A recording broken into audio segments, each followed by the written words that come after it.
Hello students, welcome to Vidya Assam. ছাত্ৰ ছাত্ৰীসকল যোৱাটো ক্লাছত আমি সায়েন্স পেপাৰখনৰ কোৱেশ্চন নম্বৰ 10 লৈকে আলোচনা কৰিছিলোঁ। আজিৰ এই ভিডিঅ'টোত মই লৈ আহিছোঁ কোৱেশ্চন নম্বৰ 11 ৰ পৰা আলোচনা। কোৱেশ্চন নম্বৰ 11 টো হ'ল আমাক এখন স্ফেৰিকেল মিৰৰ দি দিছে আৰু এখন থিন স্ফেৰিকেল লেন্স দি দিছে।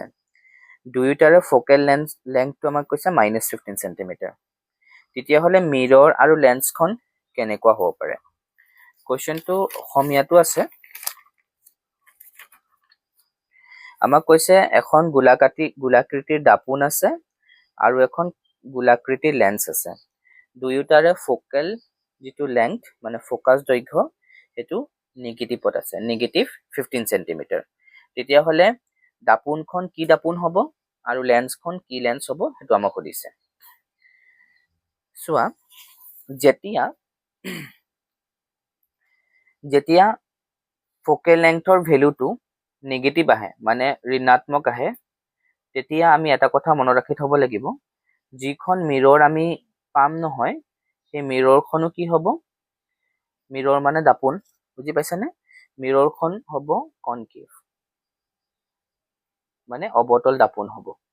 মানে অৱতল দাপোন বা কনকেভ মিৰৰতহে এফৰ ভেলুটো নেগেটিভ আহে, ঠিক আছে? আৰু লেন্স, যিখন আমি লেন্স পাম সেই লেন্সখনো কি হ'বগে? কনকেভে হ'ব। মানে কনকেভ লেন্সতে অৱতল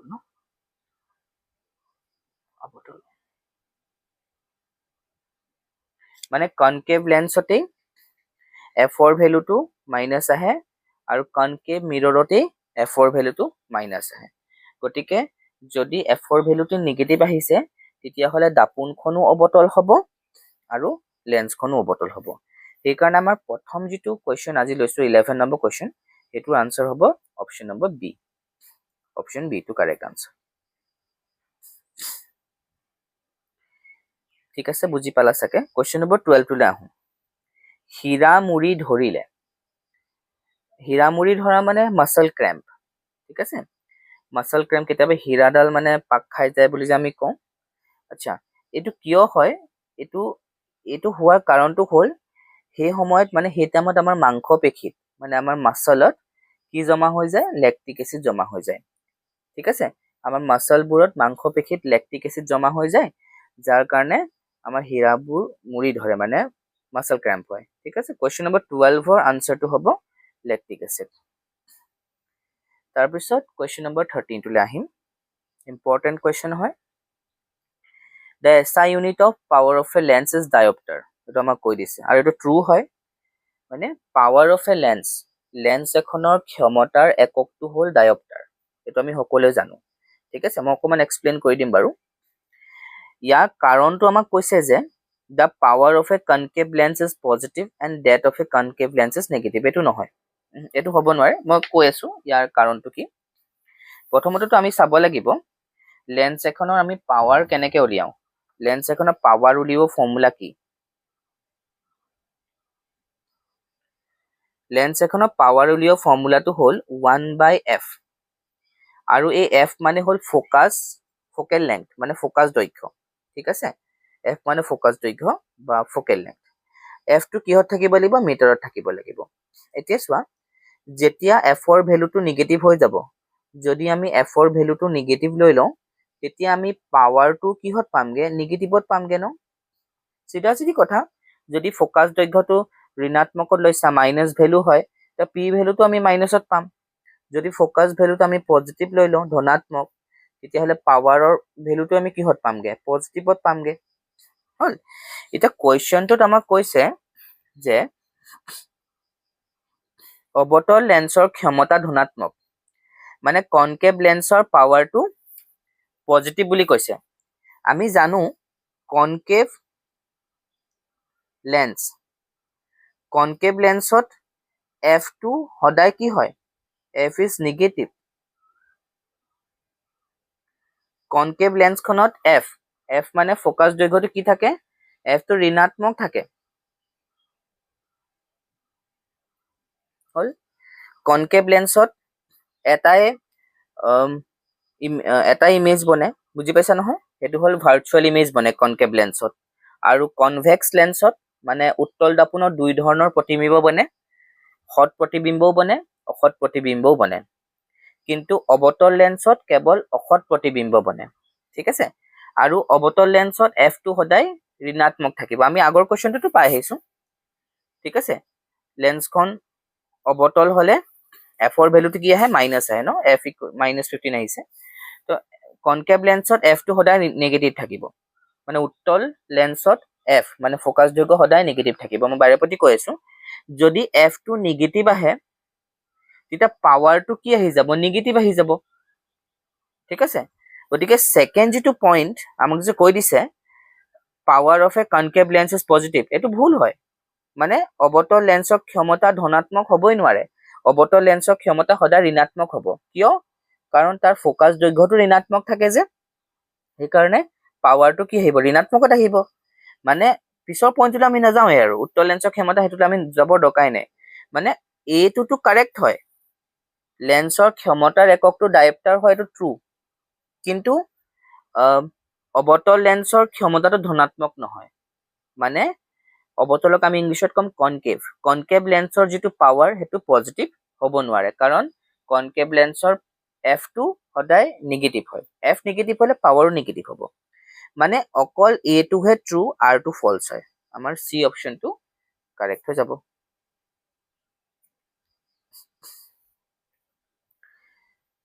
তাৰপিছত কুৱেশ্যন নম্বৰ 14 আহিম।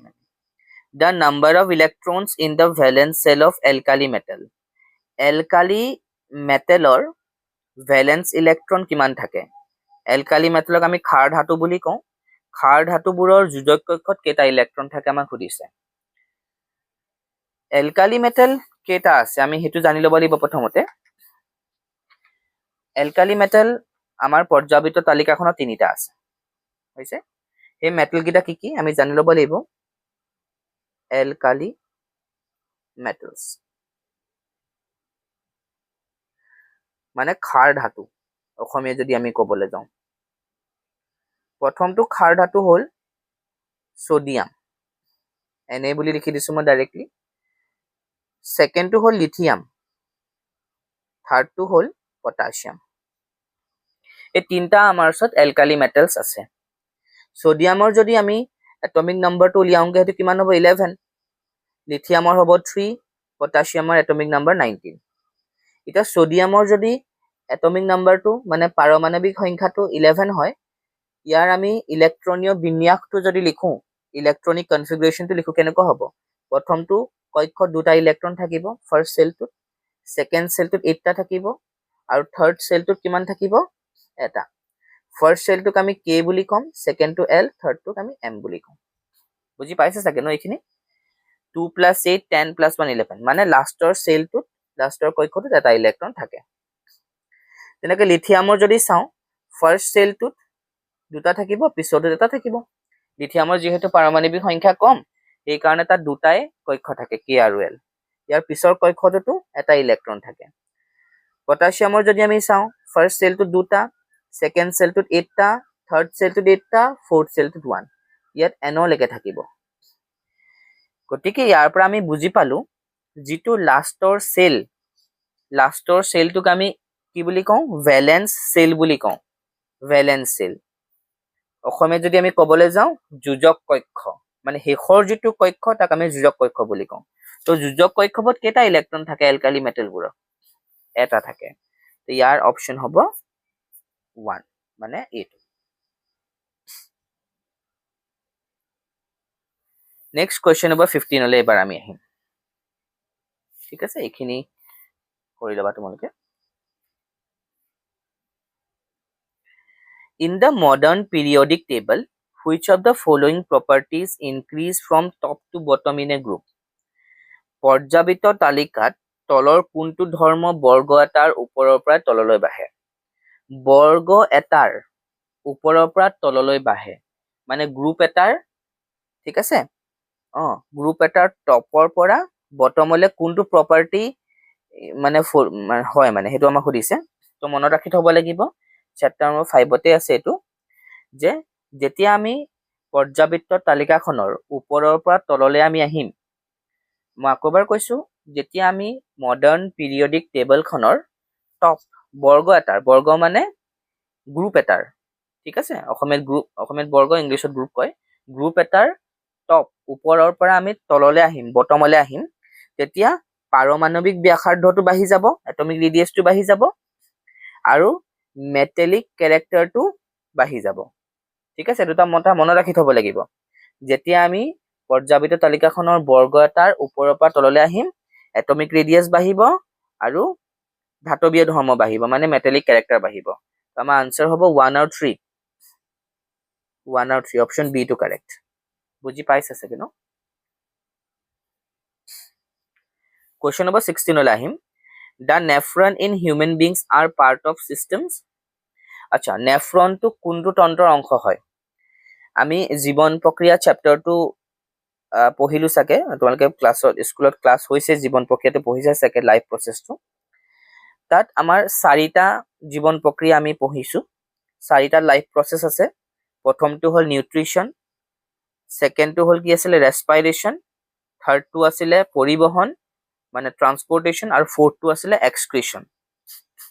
এক্সক্ৰিশ্যন মানে শৰীৰত যিমানবোৰ অলাগতিয়াল পদাৰ্থ উৎপন্ন হয়, ৱেষ্ট প্ৰডাক্ট বনে আমাৰ বডিটোৰ ভিতৰত, সেই ৱেষ্টখিনি আমি বাহিৰলৈ উলিয়াই দিওঁ, তাকে এক্সক্ৰিশ্যন বুলি কয়। আৰু এই নেফ্ৰনটো এই এক্সক্ৰিশ্যনৰে এটা পাৰ্ট হয়। ঠিক আছে, আমাৰ অপশ্যন হ'ব বি টো কাৰেক্ট। কুৱেশ্যন নম্বৰ 17 টো চোৱা। Which of the given elements P, Q, R, S and T of modern periodic table with atomic number 2, 4, 7, 10 and 20 respectively belong to the same group? মানে চিধা মই ক'বলৈ গৈছো কুৱেশ্যনটোত, আমাক কেইটামান এলিমেন্ট দি দিছে, সেই এলিমেন্ট কেইটা হ'ল P, ঠিক আছে, Q। মই কুৱেশ্যনটো বুজাবৰ কাৰণে মই লৈ আহিছো এনেকে তোমালোকক, ঠিক আছে। এটা এলিমেন্ট আমাক দিছে পি, পি এলিমেন্টটোৰ এটমিক নম্বৰটো আমাক কিমান কৈছে? 2 কৈছে, ধৰি পাইছে চাগে ন? কিউ এলিমেন্টটোৰ এটমিক নম্বৰ 4 কৈছে, আৰ এলিমেন্টটোৰ এটমিক নম্বৰ মানে পাৰমাণৱিক সংখ্যা 7 কৈছে, আৰু এছৰ এটমিক নম্বৰ 10 আৰু টিৰ এটমিক নম্বৰ 20। এতিয়া এই এলিমেন্ট কেইটাৰ মানে P, Q, R, S, T কোনকেইটা এলিমেন্ট একেটা পিৰিয়ডৰ, ঠিক আছে, একেটা পিৰিয়ডত আহিব, মানে একেটা পৰ্যায়ত আহিব, ঠিক আছে। এতিয়া আমি জানো যে যিখন আমাৰ মডাৰ্ণ পিৰিয়ডিক টেবল আছে, সেই মডাৰ্ণ পিৰিয়ডিক টেবলখনত, আধুনিক পৰ্যায়বৃত্ত তালিকাখনত আমি যদি পৰ্যায় 2টো চাওঁ, পিৰিয়ড 2টো চাওঁ, সেই পিৰিয়ড 2টোত থকা এলিমেন্ট এইখিনি, ঠিক আছে, এই মৌলখিনি পৰ্যায় 2ত আছে, যাৰ এটমিক নম্বৰখিনি মই লগতে লিখি দিছো। লিথিয়ামটোৰ 3, বেৰিলিয়ামটোৰ 4, বৰনটোৰ 5, কাৰ্বনটোৰ 6, নাইট্ৰজেনটোৰ 7, অক্সিজেনটোৰ 8, ফ্লৰিনৰ 9 আৰু নিয়নৰ 10। এই এলিমেন্ট কেইটা যে দেখিছা, এই মৌলকেইটা একেটা পৰ্যায়ত আছে, আৰু সেই পৰ্যায়টো কিমান? 2। ইয়াৰে কেইটা আমাক কুৱেশ্যনত দিছে সেইটো আমি চালেই হ'ল। ইয়াৰে কেইটা দিছে আমাক? 2 দিছে, ঠিক আছে। 2 এতিয়া 2 এলিমেন্টটো পিৰিয়ড 2ত নাহে, 2 এলিমেন্টটো কোনটো পিৰিয়ডত আহিব?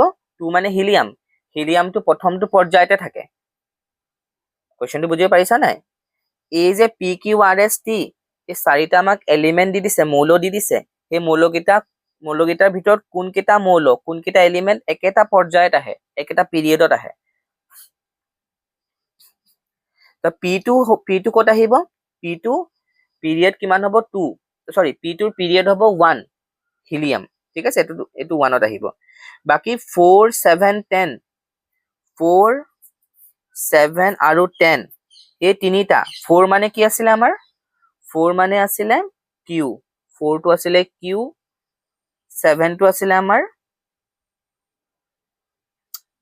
আৰ, ঠিক আছে, আৰু 10টো আছিলে আমাৰ এছ। এইকেইটা আমাক দি দিছিলে, Q এলিমেন্টটোৰ atomic number 4, R2 7, S2 10, এইকেইটা আমাক দি দিছিলে, অকমান কমপ্লিকেটেড কে দিছে। এই যিকেইটা এলিমেন্ট আছে, এটাটো হ'ল কিউটো এটমিক নম্বৰ 4, কিউ মানে বেৰিলিয়াম, R টো এটমিক নাম্বাৰ কিমান 7 R মানে নাইট্ৰজেন আৰু দিছে S ৰ এটমিক নাম্বাৰ 10 আৰু S মানে নিয়ন এই তিনিটা মানে কোন কোন এটা Q এটা R এটা S এই তিনিটা একেটা পিৰিয়ডতে আহে সেই পিৰিয়ডটো কি একেটা পৰ্যায়তে আহে সেই পৰ্যায়টো হ'ল কিমান 2 সেই পিৰিয়ডটো 2 হেতুকে আমাক সুধিছে আজি মানে কথাটো এটো সুধিছে এই PQRS T ভিতৰত কোন কেটা এলিমেন্ট একেটা পিৰিয়ডত আহে তো আমাৰ আনসাৰটো হ'ব QRS যিকিটা পিৰিয়ড 2 ত আহে QRS option number B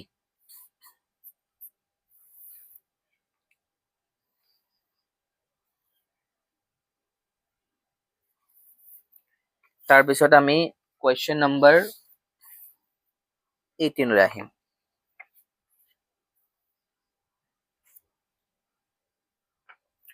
question number 18 আমাক সুধিছে focal length of a plane mirror এখনৰ ফোকেল লেংথ কিমান চোৱা এটা কথা তোমালোকে মনত ৰাখি থব লাগিব আচ্ছা ফোকেল লেংথ উলিওৱাৰ ফৰ্মুলাটো হ'ল R/2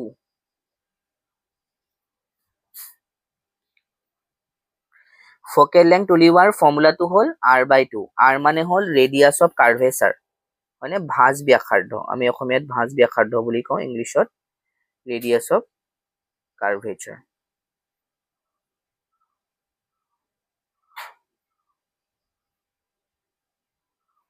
এতিয়া আমাক কি মিৰৰ কৈ দিছে প্লেন মিৰৰ তোমালোকে প্লেন মিৰৰৰ ৰেডিয়াছ অফ কাৰ্ভেচাৰটো কিমান জানানে প্লেন মিৰৰ মানে সমতল দাপোন এখনৰ যিটো ভাঁজ ব্যাসাৰ্ধ সেইটো ইনফিনিটি হয় ঠিক আছে হয়নে সমতল দাপোনৰ মই যদি সমতল দাপোনৰ কৰিবলৈ যাওঁ মানে প্লেন মিৰৰৰ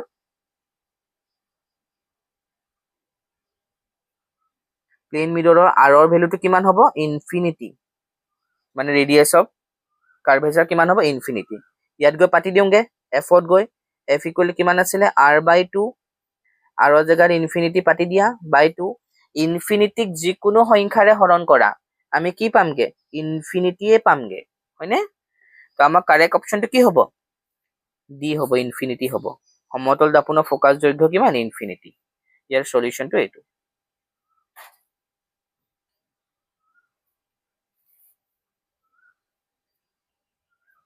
হৈছে এবাৰ আমি আহিম কোৱেশ্চন নম্বৰ 19 লৈ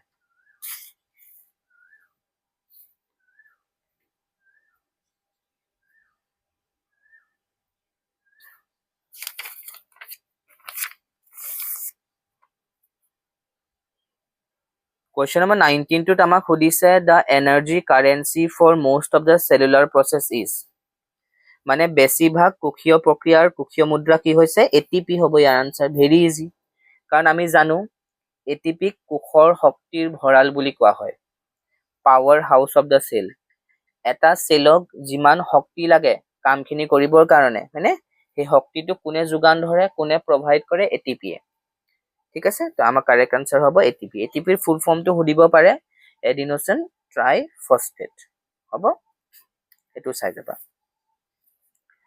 তাৰপিছত কোৱেশ্চন নম্বৰ 20 লৈ আহো তলৰ কোনখন দাপোনে থিয় আৰু সংকুচিত প্ৰতিবিম্ব গঠন কৰে which of the following mirror can give an erect and diminish image of an object ঠিক আছে এটো বিষয় আমি আগতেও কথা পাতিছো মানে এই তিনিখন আমাক দি দিছে মিৰৰ দাপোন দি দিছে এই দাপোন কেইখনৰ ভিতৰত কোনখনে কেনেকুৱা প্ৰতিবিম্ব বনাব কেনেকুৱা ইমেজ বনাব ইৰেক্ট বনাব আৰু ডিমিনিছ বনাব ঠিক আছে বহুত ইম্পৰ্টেন্ট হয় সো মিৰৰ দুই